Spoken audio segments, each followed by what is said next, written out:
बिस्मिल्लाहिर्रहमानिर्रहीम। अस्सलाम वालेकुम। मैं हूं रज़ा मेकन, आप देख रहे हैं IR के न्यूज़। आइए जानते हैं कुछ अहम अपडेट सदीक जान साहब से। इमरान खान कहते हैं कि अदलिया, पुलिस, एजेंसीज, FIA सबको अपने असल कामों से हटाकर सिर्फ और सिर्फ PTI को कुचलने पर लगा दिया गया। ऐसा महसूस होता है कि एक आमिर का हुक्म ही मुल्क में कानून है, जबकि आइन और मुंतखब नुमाइंदों की कोई वक़्त नहीं रह गई। इंसाफ की फराहमी किसी भी मुमलिकत को चलाने के लिए बुनियादी तकाजा होता है, मगर यहाँ 26वीं आइनी तरमीम करके अदलिया के हाथ पांव काट दिए गए हैं। पाकिस्तान की आला तरीन अदालत को सरनगू कर दिया गया है और कोर्ट पैकिंग की जा रही है, यानी मर्जी के जज जो है वो भर्ती किए जा रहे हैं अदालतों में।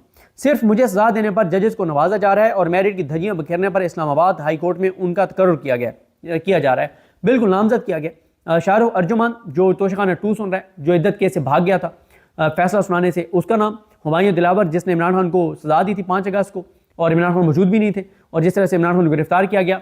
और फिर आजम खान साहब सेशन जज, जिनके पास इस्तगासा वाला केस है 26 नवंबर वाला, जो इससे पहले इद्दत केस की अपील सुन चुके हैं, वो जो नाकाबिल समात करार दिया था नसर मिनुल्लाह साहब ने, वो तो ये 3 जज डिस्ट्रिक्ट जुडिशरी से हुए।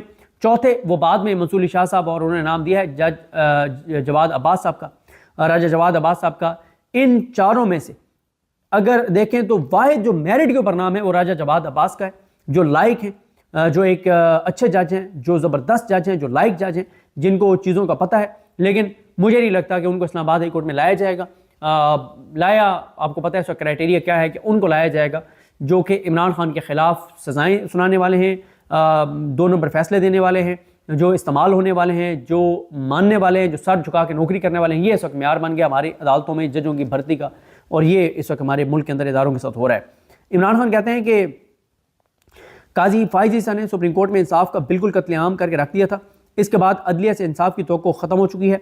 हमारा मुतालबा है कि सुप्रीम कोर्ट बुनियादी और इंसानी हकूक़ का दिफा करे।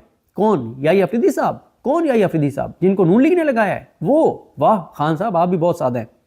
उसके बाद इमरान खान कहते हैं कि सिविलियन के मिलिट्री ट्रायल के बैनुल अक़वामी और मुल्की कवानीन में कोई गुंजाइश नहीं है। हमारा दूसरा मुतालबा है कि 26 नवंबर और 9 मई के वाक़यात की जुडिशल कमीशन के ज़रिए आज़ाद इंक्वायरी करवाई जाए। मुझे मालूम है कि इन वाक़यात का मास्टरमाइंड कौन है। ये वही हैं जिन्होंने 9 मई की CCTV फुटेज गायब किया। हुकूमत की जानिब से जुडिशल कमीशन की मुखालफत की कोई वजह समझ नहीं आती, मासवाए इसके कि वो खुद इस वाक़े में शामिल हैं। मैंने असद कैसर और उमर अयूब को अपोजिशन जमातों से रब्ता करने की हिदायत की है।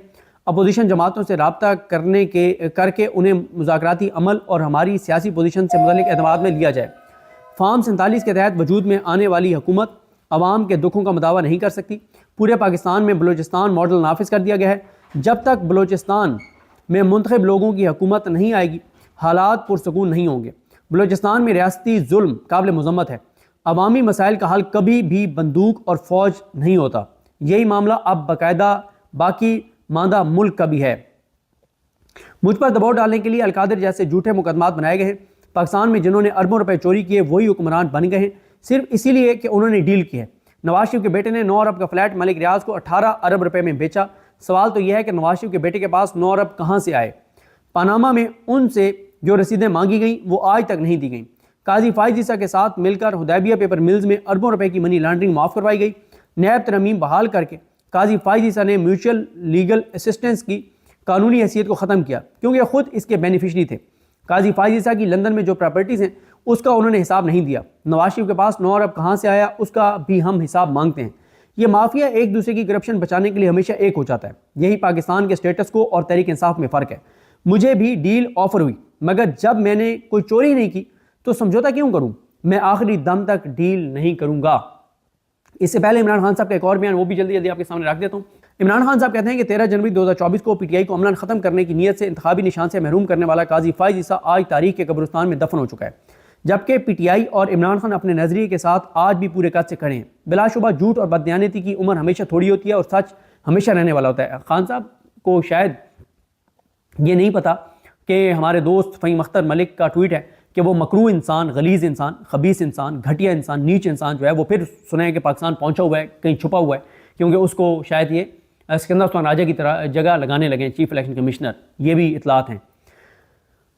इमरान खान कहते हैं कि अलकादिर ट्रस्ट में जज सरीहन गलत बयानी से काम ले रहा है। नासिर जावेद राना, अलकादिर केस का ट्रायल हमेशा 11:30 से 12 बजे के दरमियान शुरू होता था।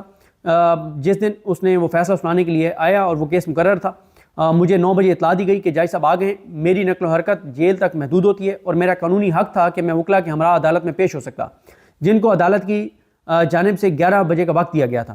پہلے 2 مقدمات میں جج ابو الحسنات اور محمد بشیر میری عدم موجودگی میں فیصلہ سنا چکے ہیں۔ بالکل اسی طرح اس کیس کا فیصلہ بھی سنایا جا سکتا تھا، مگر میری عدم موجودگی کا جواز بنا کر فیصلہ مؤخر کر دینا انتہائی مذاق خیز اور عدالتی نظام کا مذاق اڑانے کے مترادف ہے۔ القادر کیس کا آغاز تب ہوا جب حسن نواز شریف نے 9 ارب کی پراپرٹی 18 ارب روپے میں ملک ریاض فیملی کو بیچی اور NCA نے مشتبہ ٹرانزیکشن پر کارروائی کا آغاز کیا۔ NCA نے ہی ان سے سوال کیا کہ یہ جائیداد دگنی قیمت پر کیوں فروخت کی گئی۔